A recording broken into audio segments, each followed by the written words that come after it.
In this video, I will show you how to save a Canva design as a PDF. So let's jump straight into it. So here we are, as you can see, on canva.com. So what I'm going to do is just go ahead and search for something. So I'm just going to put CV, and basically I'm just going to load up some templates so we can see some different templates here.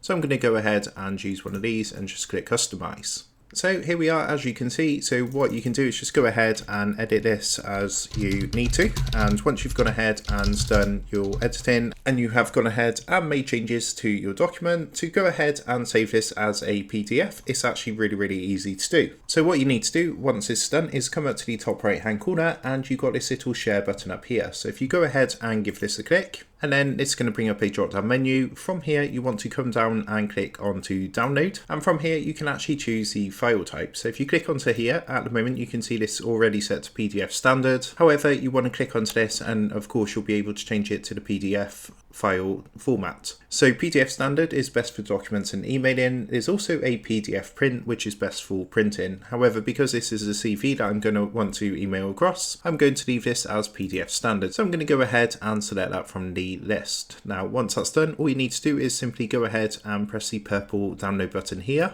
And as you can see, this is now downloading our design in a PDF format. So you can see it's now finished downloading. It's in a .pdf, so we can go ahead and open this up. And as you can see, it has been saved as a PDF document. So that's how to go ahead and save a Canva design as a PDF. I hope this tutorial did help you out today. And if this did help you out, I would really appreciate it if you was to consider dropping down below the video, leaving a like, and also subscribing to the channel. With that being said, I just want to take a moment to thank you guys for watching this tutorial, and I will see you in the next video.